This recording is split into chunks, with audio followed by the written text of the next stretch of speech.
So, with no further ado, let me just outline the issue that we want to try and address today with a very brief history. So, particularly in recent years, but going back quite a while now, a decade, a great deal of concern has been bubbling to the surface about the fact that a lot of the time people can't seem to reproduce data published in what are ostensibly, good journals with peer-reviewed, rigorous refereeing processes. And back in 2005, there was a paper published in PLOS Medicine by Ioannidis, who on sort of theoretical modeling grounds made the very provocative statement that most research findings are false. And I would say that was greeted with a lot of skepticism and, oh, he's a nut type reaction in the first instance. But then, and I'm only skipping through just a few salient papers, a study was published in 2011 in Nature Reviews Drug Discovery. And this was produced by a major pharmaceutical company, Bayer Healthcare. And the point they made was that when a pharmaceutical company goes out to develop a new treatment based on research in, say, the physiological or associated literature, it's going to put an awful lot of money. It takes a huge risk because it takes 10 or 15 years to get a drug to market, and typically they will have invested tens and hundreds of millions often to get it through all the various clinical trials. So what the good companies do is they always attempt to reproduce the data of the study that they are using as their clue to potential targets. This is well worth a read, but what they said was when they went to reproduce in-house studies of interesting targets, they found that 65% of studies they couldn't reproduce at all, and 14% of studies they could reproduce pretty much as they had been published. And in between, there's a little bit of difference there, and those were kind of, well, some of the stuff they could reproduce and then other bits they couldn't reproduce. But 65% non-reproducibility is pretty damning. Now, any pharmaceutical company obviously has a particular range of targets that they go after, and many in this audience might say, well, a lot of those were oncology studies, which they were. But Bayer had at the time a very big cardiovascular research interest as well, so a substantial number of the studies were cardiovascular, and many of those would have been done in journals that physiologists would be very familiar with and would publish in. So that's just one study, but there have been many other studies now supporting this sort of conclusion. That's a very worrying thing because it has huge implications for us as scientists, and it has huge implications, for instance, for funding, for the work we try to do again, for how we begin our base out of the studies that we want to do. And this isn't now a sort of some, as I say, cranks on the peripheries. So again, I've just pulled out two comments by very prominent people. The first, Marcia Engel, who was an editor at the NEJM for 2 decades, who in 2009 said, "It is simply no longer possible to believe much of the clinical research that is published." Now, when she was making that comment, she was also talking about the animal studies on which it was based. She was largely talking about studies on psychotropic agents, but she included very directly in those remarks other studies as well. And more recently, because this problem has become such an issue, there was a joint meeting which was held under Chatham House rules. So that is, there's no attribution of the outcome of this meeting to particular individuals, which maybe is an indication of how politically sensitive people are about this. But Richard Horton, a current editor of The Lancet, wrote a commentary on it and said, "The case against science is straightforward. Much of the scientific literature, perhaps half, may simply be untrue." And went on to highlight some of the reasons for this, which we might touch upon a little bit today. But many of them are about statistical design and problems around how we do experiments and how we analyze experiments. So today we've got 2 very good speakers who I'm delighted to welcome. The first, Gordon Drummond, who many of you will know for many years and continuing to be a statistics consultant for the journals of the Society. And he's going to review for us a very provocative paper, and very interesting paper that he published recently in Nature Methods on the fallacies of the approach we commonly take to statistics. And that's going to be followed by our second speaker, Martin Michel, who is chair of a group of Pharmacology Journal editors who've got some solutions to propose. So without further ado, I'll invite Gordon first to the podium to run over his very interesting findings recently. Gordon, thank you very much. Thank you very much. Could have my first slide. I'll just move on from that. How reproducible are T tests? This was a simple experiment we did. We wrote it up with the unwise title of "The Fickle P-value generates irreproducible results." I can warn everybody, if you want to write a paper, don't put weird words in the title. We put in this word fickle, and then I looked it up in PubMed, and I found that the related articles had absolutely nothing to do with statistics at all. They just had the same word fickle in the title. If you were here just before, you'll have heard me talking about the Null Hypothesis. The t-test is based on the Null Hypothesis. The Null Hypothesis is used to test if two samples could be different, and you do that by forgetting where the samples have really come from and suggesting that they could possibly have not come from these two bags, but they could have come from the same bag. The same theoretical bag, which is only known to us by extrapolation from the presence of our two samples. And the hypothesis is the probability of finding this sample and this sample if they had come from a common population. And those samples are all you have to go on. They form the basis of what you propose exists. It's a theoretical population, and it's got a Gaussian or normal distribution. And then the p-value itself is the likelihood that if those samples had come from the same normal population, you would have obtained samples that were extreme or more extreme than the values that you do have in those samples. In stats speak, if you like, the conditional probability of observing extreme data given the null hypothesis. Unfortunately, it's all based on the null hypothesis. There's no alternative thought of, no effect size mentioned there. And it's often, a p-value is often given without indicating the sample size. So we did an experiment. We took a normal population which had a standard deviation of 1, okay, and we repeatedly simulated the t-test. We compared our normal population here with another one that was different only by the fact that the mean would differed by 0.5. Okay, so that's quite a small difference we're looking for, but there was a real difference there. And we, over and over and over again, took 10 samples from this population and 10 samples from this population. We did it 1,000 times. We also then did it for, we repeated that 1,000 sets of tests using a different sample size. So just to remind you, this now is a normal population but described as a distribution histogram.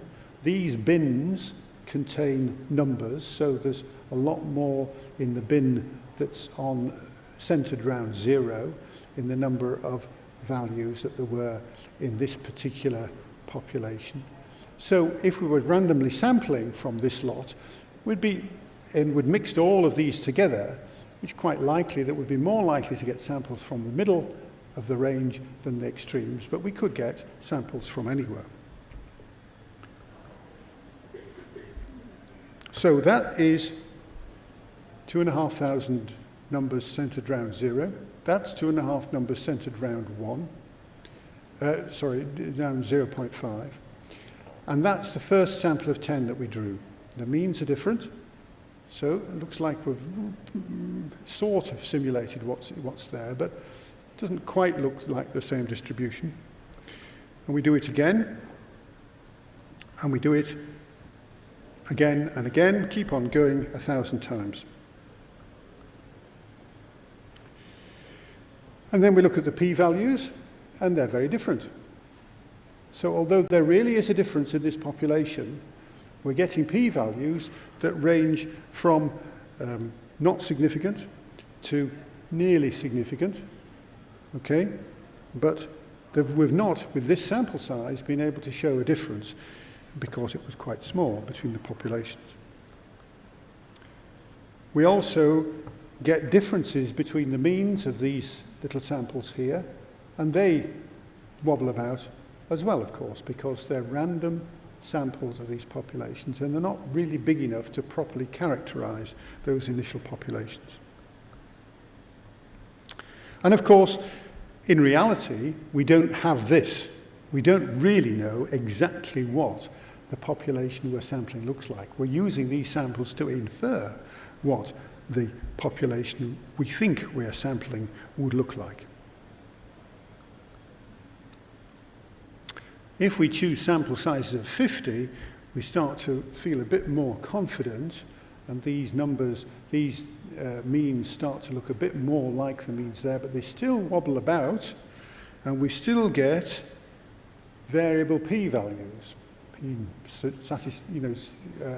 Happily quite small there, but here not a p-value that would usually be accepted as the magic 0.05, although there's really very little difference between 0.04 and 0.06. They both mean, it's not very likely, but there is a likelihood sort of thing. And again, we get differences between these means. And you can see now what's happening is that when there is a small difference, then the p-value is quite large in comparison to the occasions when the difference is greater and the p-value is small. So there's some sort of relationship between this and the estimated effect size, the difference between the means.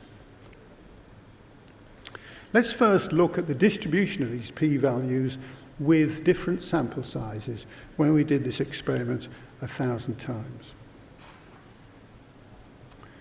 Right, what I've got here is a plot of the size of the p-value from very, very small to 1. It's along here, it's 0.0001 up to 1. And it's on a logarithmic scale, so I can encompass all the p-values we're likely to get on that scale. The dotted line represents the usual level of significance that's accepted as 0.05. And you can see that when you use a small sample of 10, then most of the p-values are well above the accepted significance level. But there are some below it, okay? When we get down to a sample of 64, right, quite a substantial size of sample, what's remarkable is not the fact that most of the values fall below the line, but the p-value itself can range anything from 0.06 all the way down to 0.0001. Okay? In other words, the p-value, every time you did an experiment, it would pop about all over the place. It's completely irreproducible, if you like, until you get to a sample size of 100, when most of them do fall into the range that we'd expect down here. So we go from no p-values worth finding up here, if you like, to a reproducible result there when we've got a decent sample size. And that, just to refer back to a question I was asked in the previous session, is what Bayesian statistics would recommend, that sort of thing. Let's go back now and look not just at the p-values, but also the distribution, the relationship of these p-values to these things, the differences that we find every time we repeat the test. This is rather a complex plot. It's really got 3 dimensions to it, and I'll talk you through it.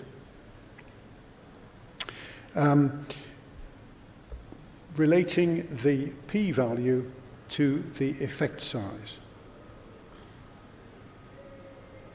Right, so I've got panels down here which represent on the x-axis again the p-value from very small to 1, but plotted up this direction we have the effect size associated with every test. So there are little dots on here, and when the dots coalesce into larger and larger numbers of experiments, they become, they, if you like, move up the hill. This is like a contour map, and the most spots are here. So with the small sample of 10, most of the spots fall into this corner with relatively large p-values and relatively small effect sizes. Okay? When we get up here, as the effect size goes up, the p-value goes down, and here we start to find positive results, if you like. This histogram, distribution histogram, is using the axis of the effect size in this direction and the number of times we find it in that direction for the results that were positive, in other words, with p-values less than 0.05. So with the high-powered test down here, where we've got 100 samples, we find an effect size, most commonly exactly what was in our initial population of 0.05, okay? And the effect sizes sort of range equally on both sides of that. So here, the most likely effect size that we're going to find is the one that was in the original source data. But as we move down in sample size, we find that it's only the ones that are giving us big effects by chance, big effects greater than, are all larger than the real effect, which is down there. So if you've done an underpowered experiment, you're likely to exaggerate the effect size, which is known as the winner's curse. How can we get round this? Well, I would suggest that most times we should not be using testing of this sort with small samples. What we should be doing is just graphing our effect size and the confidence with which we can be sure that we have measured this effect size. So here, with small samples, we can't be confident about that number at all, or that one.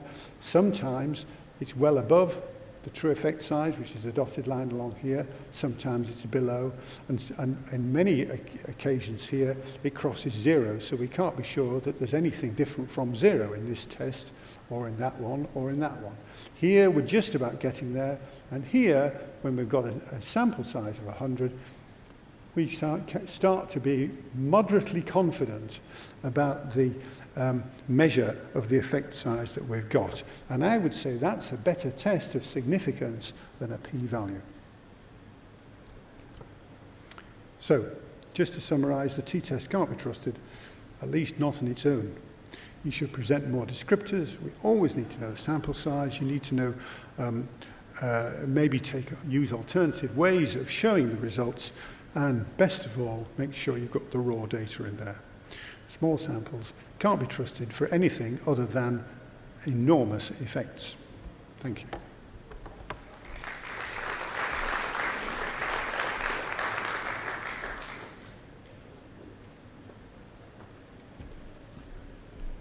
So as I said, we won't take any questions in between speakers, but just remember one point, if anything, from that: look at the size of those samples compared to what we normally see reported in physiological journals.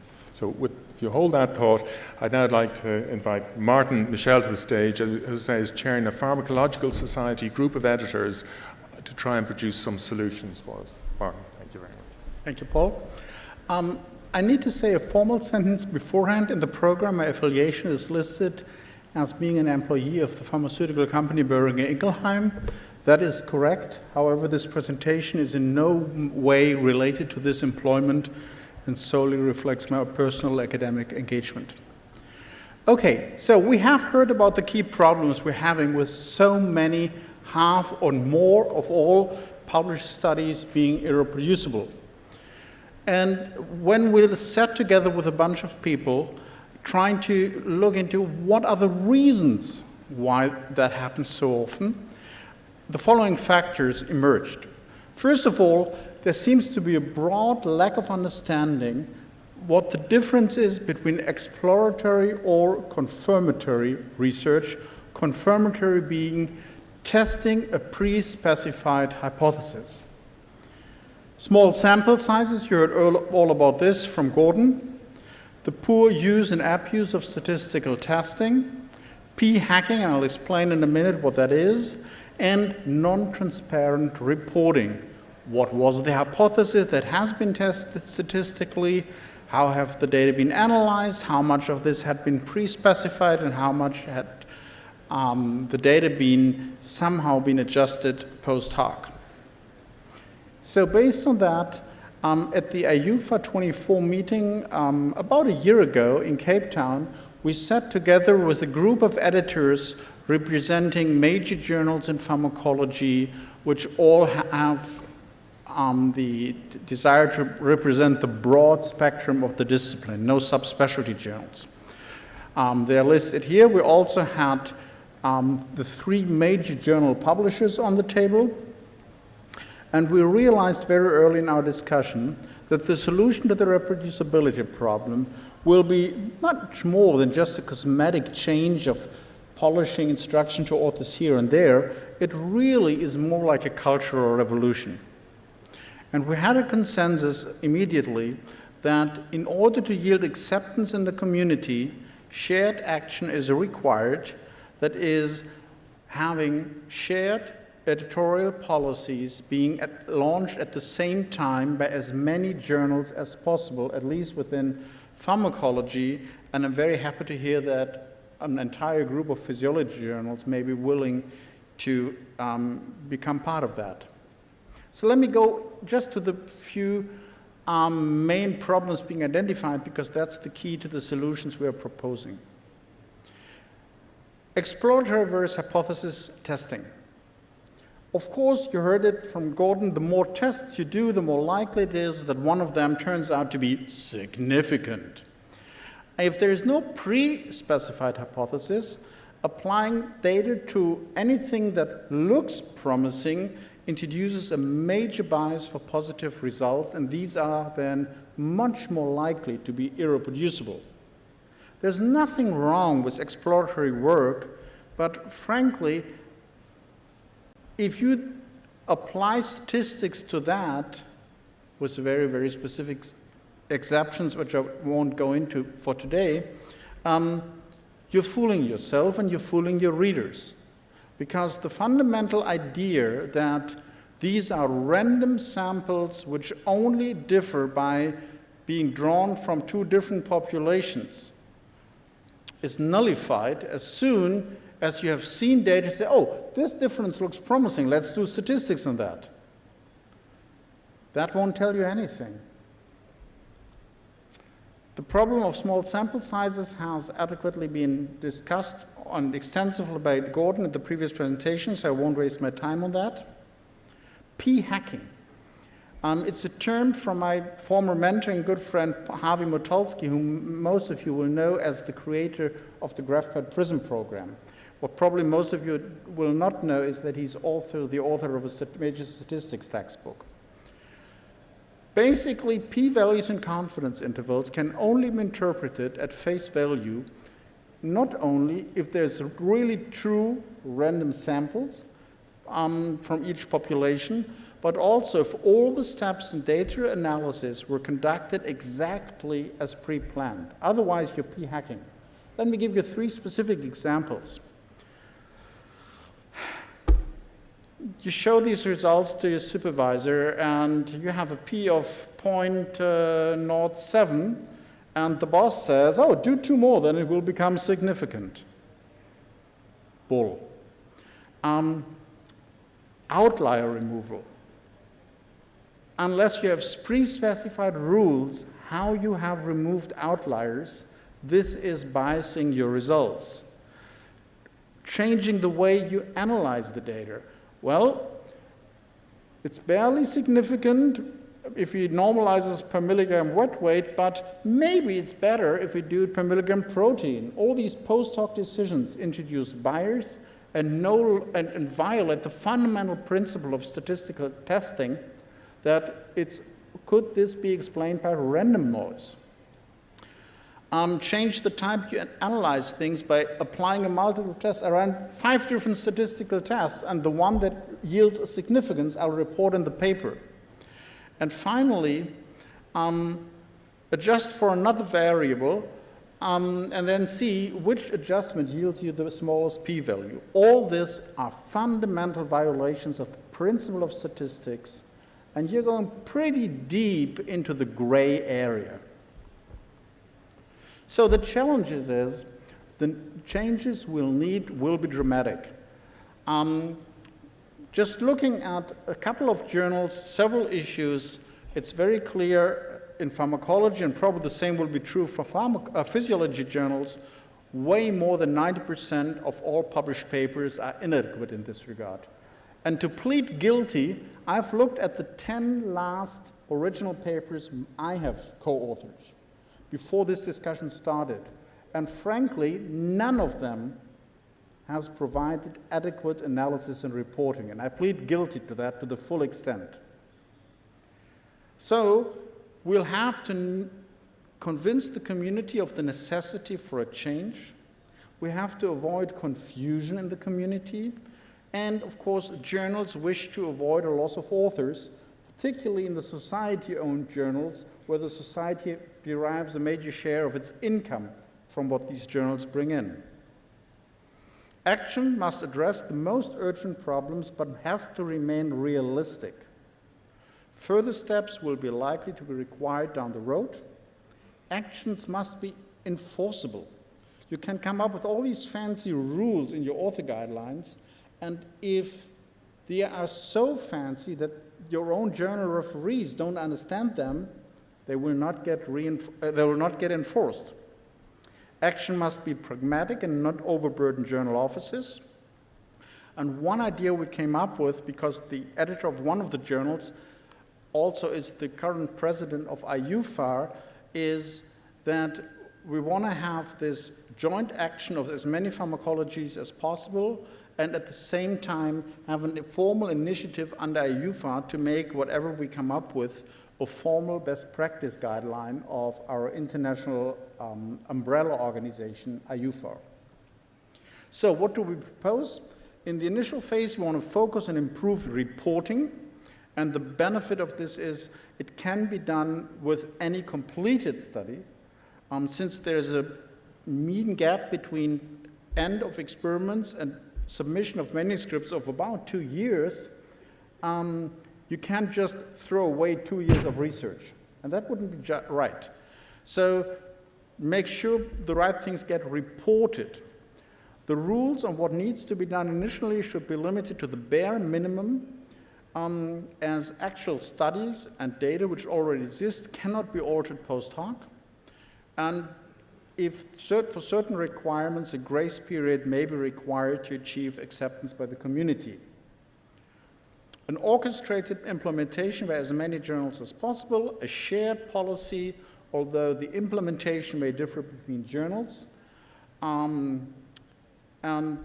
sharing the implementation will avoid a need to reinvent how to best do that. To implement in an enforceable way without overburdening journals, and make it very clear to the community in a few years, stricter rules are likely to follow. So based on this, we came up with 12 points we want to see addressed in every method section of a manuscript. Question number 1, have the animals or preparations been assigned to treatment intervention based on randomization? Sounds obvious. Has the person administering the intervention and the one analyzing the samples been blinded to group assessment? and Gordon mentioned examples how this can affect the outcome of the analysis. How has sample size, number of experiments, been determined? And it should be at least 5 for hypothesis testing. For many types of experiments, 5 may still be way too little, but we felt there has to be a real bottom line. And if you go below that, it really becomes nonsense. How was sample size counted? Are these technical replicates, like taking 3 samples from every rat and then counting it as 12 if you have only 4 rats? Or is it really the number of units you have been looking at? Were the experiments designed to have balanced group sizes? That also has implications on the analysis. I won't go into that detail. Has sample size been adapted after start of the experimental series? That is a very important point. With after the start means here, after the first result has become known. If you change a sample size once you have already certain information about the outcome of the experiments, there is no longer a question of random. You are biasing yourself against a certain finding. Have samples or data points been excluded from the final analysis? There may be very valid reasons to do so, but if you have not predefined a strategy how to handle that, then again, you're setting up yourself for cheating on yourself. Number 8, has the study or an experiment within the study a predefined hypothesis or was it exploratory? Statistical testing should only be applied to testing pre-specified hypotheses and only when a predefined sample size and analysis strategy existed. Have any of the data been normalized? Why and how? How is data variability being presented? As Gordon said in the lecture an hour before, show as much detail as possible. For example, replace bar graphs with scatter plots. SEM is not an indicator of variability because it's a composite of variability and sample size. Use SD if you must, and show effect sizes with 95% confidence intervals. How was the p-value defined? And have the conditions for post-hoc testing after ANOVA been met? Again, something that's often overlooked. ANOVA first tests the question, is variance between groups greater than within groups? And only if that question is answered with a yes, you are allowed to compare individual groups. And in many cases, people just don't report whether this initial condition has been met. So what will be the next steps? We're striving to get as many journals in pharmacology to sign up to these rules. We're aiming for the top 100 impact factor ranked journals in the field. This 12-item list was unanimously approved by the journal editor meeting we had in March this year, including senior representatives of all major publishers who also committed to this list. We want to implement those reporting and design requirements in an easy-to-handle checklist based on an example that Nature has recently implemented.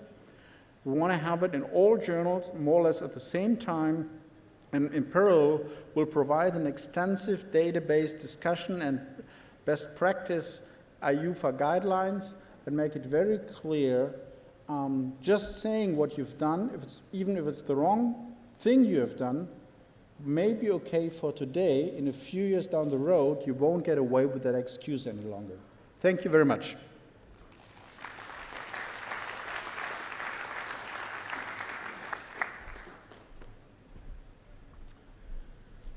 So thank you very much, Martin. Just for convenience, Martin and Gorman are going to take a seat at microphones here, and then we'll be able to take questions. And I hope at this stage we've got some, we do, great, thank you very much, we've some roving microphones to help with the acoustics. Now, I think there's some very interesting, simple but provocative ideas there, which range from the don't do any statistics at all to what initially might sound to us like do numbers that are so enormous it's impossible. So that's just sort of setting the scene. And remember, we're not talking here about deliberate bias or falsification or anything like that. These are honest mistakes or honest misunderstandings, as it were. So this is not about deliberate fraud, which is a completely different ball game. We're not accusing the field of that by any means. So would anyone like to set the ball rolling? Any thoughts? David, can we get you a microphone? David Patterson, Editor-in-Chief of the Journal of Physiology. I enjoyed all of the presentations, and I completely also agree about the misappropriation of statistics often contribute to the notion of lack of reproducibility that the biological sciences community has experienced. But I would go one step further and suggest to you that it is just not only study design and statistics that are the problem. Reproducibility is a complex event because many authors, when they try to reproduce work, don't actually do the same experiment that was done in the first study. So I think we have to be slightly more expansive in terms for the community with this idea of reproducibility. In many ways, statistics were really formed for the genetics and the psychology communities, not for the physiology communities. And you just see this the way the subject is taught in medical schools. I guess physiology is not a precise science. It works with a signal to noise, and with that you get variability, and you have to account for that variability. But I guess if you look at the big observations in physiology that stand the test of time, and there are lots of them, they didn't need a lot of statistics to make that particular point. So I just wonder, and I'd be interested to get your comment, if you think you need a lot of statistics to make your point, should that be a red flag to start with? You know, you don't need to fly around the moon 6 times to show it's not made of blue cheese on the other side. Well, there was one very famous paper looking at the p-value saying the world is round, p less than 0.05. So I think that answers that question, really. Some things just don't need statistics. They just need the eyeball test. I think in terms of why we've got pulled into this is that I think pharmacology lies somewhere between physiology and medicine, if you like. In medicine, we've now been bound by the statistical requirements of the FDA or the MHRA. You've got to show these things statistically, and you're often looking there for small effects. So you need to have a true statistical way of coming up with that sort of answer. But physiology is not like that. One thing I think we could gain from it, and I was thinking about it when Michel was presenting, was that if you want to do a clinical experiment, you have to produce a protocol and register it before you're allowed to start the study. And if it's not registered, then nobody should believe you. In other words, you should say what you're going to do before you actually do it.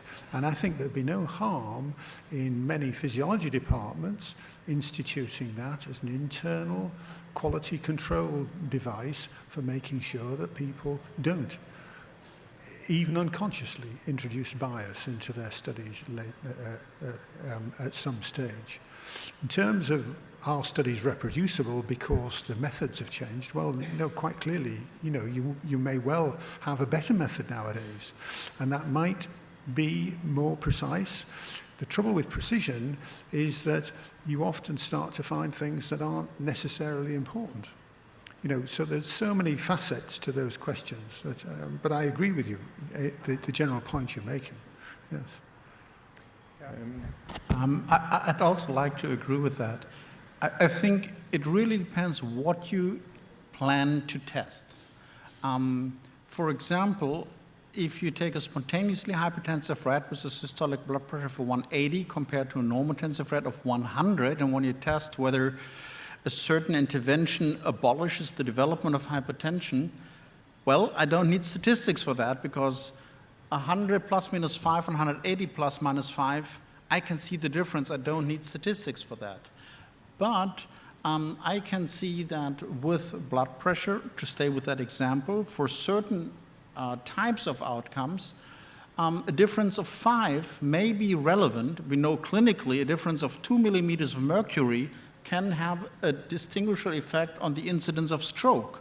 So depending what you wish to test, which is effect size in statistical lingo, then you have to determine how many samples do I need based on the assumption how big the variance in the population will be. And you can't really have it all one set rule. This is what you should go for. The more biology gets sophisticated in the analysis, the more we are also looking at effects which are smaller but nonetheless can be relevant. So it depends what you're looking for. Thank you very much, Martin. We take another question here, then I have another one here. Sergey. Hi, I'm Sergey Kasparov. I'm actually on the experimental physiology board. In my view, what we are looking here, to a certain degree, is a major conflict between the ethical sentiments of the society and the statistical and mathematical arguments brought up by science. Because on one side of the equation or the table, there is the 3R agenda. On the other, there is an obvious evidence to increase group sizes. There is an obvious problem because everybody tries to do as few animals as possible because we are under huge pressure to cut down the sample sizes. And in this way, the society basically shoots itself in the right foot and then in the left foot. So how do you get out of it? Okay. Fortunately, at least in my experience, a lot of animal committees are understanding this problem, and the answer simply is an underpowered study which is not able to give a meaningful answer, even if it uses only 5 rats, are 5 wasted rats. A study that is sufficiently powered to test whatever you wish, that may need 20 rats per group, maybe 20 well-spent rats. And I think that's the key argument here. An underpowered study means all the animals in the study will be uselessly killed. A well-powered study will mean that, yes, you may need more animals, but you will have fewer such studies, for the simple reason that your grant money is not infinite, and you will not run 10 of these big studies at the same time. Thank you very much, Martin. I've been waved at here. I have time for one more question, please. We should be grateful as physiologists for presentations we've had. The one thing quickly I could say is that there's a relatively recently published article in PLOS Biology showing that when you analyse every single paper that's been published in PubMed, that you find that particularly in medicine and in physiology by implication, the extent of p-hacking is extremely high with their words. Now, can you say something to us about that? Because it's clearly a very serious problem. I think it's the most serious problem of them all, because once you do anything that falls into the arena of p-hacking, any p-value you come up with is basically useless. And I think that's the biggest educational challenge. I think we all remember stories from our supervisors with, oh, do 2 more experiments, try this other test, and so on and so on. And that is, I think, the biggest sin of all in this whole bag of problems. I'm sorry, we're over time, so I'm going to have to cut it short there. Can I just thank our 2 speakers again for going to a great deal of time and trouble to present these talks, very thought-provoking, which leaves us with much to think about. Thank you both very much again.